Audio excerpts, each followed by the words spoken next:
As a mobile developer, have you ever found yourself wanting to release app updates more quickly? Potentially to respond to a critical bug fix, or even to flight a key new feature? I'm Jonathan Carter, and in this video, I'll show you how the CodePush service can help you engage more directly with your end users by instantly updating your Cordova and React Native apps.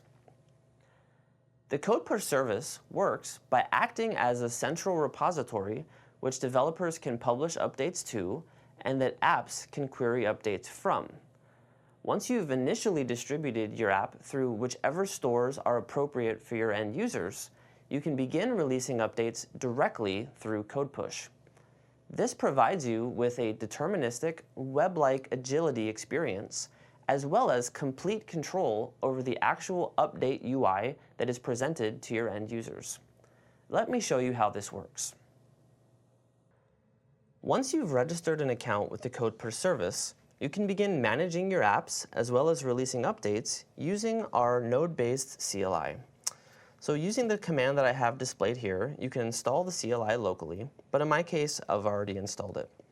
Once you've done this, if you run code-push from your terminal, you will see all of the subcommands that allow you to manage your apps, do releases, authenticate with the service, as well as a handful of other capabilities. So in this demo, I'm going to show the getting started experience for a Cordova app. And if you want to see the details for hooking up CodePush to a React Native application, please refer to the website and documentation. So first and foremost, we need to let the service know that we want to create an app and have it allow us to release updates to it. So what we'll do is say CodePush app add, and we'll just call this simple demo connect demo. And what this is going to do is notify the service of this app, and the service will automatically create what are called deployments, which allow us to have multiple versions of our app in flight at any given time. So you'll notice by default it gave us a production and staging, which is particularly useful if you want to use CodePush to test out features or bug fixes before actually submitting them to end users. So to get started adding CodePush to the app, let's copy this deployment key, which we'll use in a moment. So for Cordova, the way to CodePushify an app is to add the CodePush client to your application, just like any other plugin. So if you say Cordova plugin add, the name of our plugin is called Cordova plugin CodePush. So you run that. In this case, I already have it installed, but you'll see that this is how you would add that. Once you have your plugin added to your application, there are just a few simple steps that you need to configure it so that when it makes the checks for update, it can actually succeed in getting the right changes. So first, in your config.xml, you need to tell the CodePush client which deployment key you want to use to actually check for updates.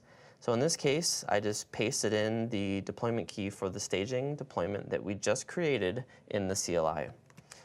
Secondly, you need to make sure that the codepush.azurewebsites.net URL is added to your root pages CSP. That way, from a security perspective, your app is allowed to actually make checks for updates using the CodePush service. And then finally, you just need to add a line of code to your app that actually does the check for updates.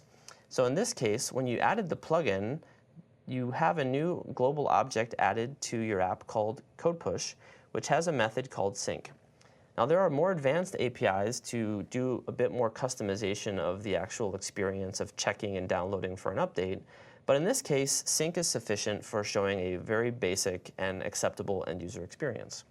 So now that we've made these changes, let's go ahead and run this app, deploy it to the Visual Studio Android emulator, and what we'll do is we'll attach the Chrome DevTools to it so that we can see that there is no update available, make a change, release that through CodePush, and then actually see that change take effect.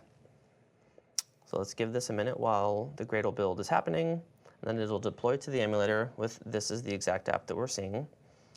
So let's go over to Chrome, and you'll see here's the Hello World app that we just deployed. So if we go to the console, you'll notice here it says the application is up to date. So this is the CodePush plugin checking the server using the deployment key that we configured. So what we want to now do is let's go back to the app and make a very trivial change, and then we'll actually release that through CodePush and see it get picked up.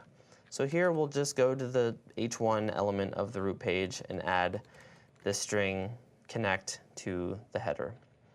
So to actually deploy this change to the CodePush service, you first need to actually do a Cordova prepare, which will take all of your www files, do any platform-specific merges, in this case Android, and make sure that you have the right set of content that you want to deploy to your users.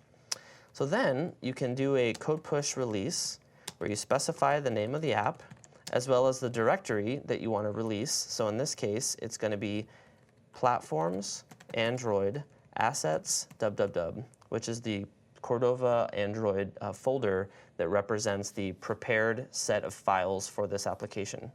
And then finally, you need to specify what is the native version of the app that corresponds to this change. So if we go to our config.xml, you'll see that right now our app version is 0.0.1, and so I'm just simply telling the service that that is the version that is needed for this CodePush update to be effective. So if we go ahead and run that, you'll notice that the release was successful. If we bring back the app and go back to the Chrome console, what I'll do is simply reload the app to force it to rerun the CodePush sync logic. And so here you see CodePush plugin give us a log message saying an update is available, and we get this message displayed. An update is available, would you like to install it? We can go ahead and ignore that and move on with using the app. Now the reason we were able to ignore it is because we did not specify that the update was mandatory when doing the release. Now let's do a reload again, and here we see that the update is presented to us yet again because we did not install it the previous time. So we'll do an install. That will download the update, apply it, and then restart the app. So here you see the connect string that we added. Once again, if we go back to the console, you see that the plugin is now saying the application is up to date.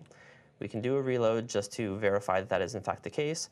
And so now that the update has been applied to the app, it is smart enough to see that there are no changes for this exact deployment.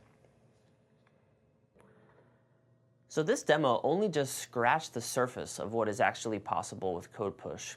To check out more information and docs on getting started, please refer to our website linked in the resources slide. Also, please feel free to reach out to me via email and/or Twitter with any and all feedback that you may have. Thanks for watching.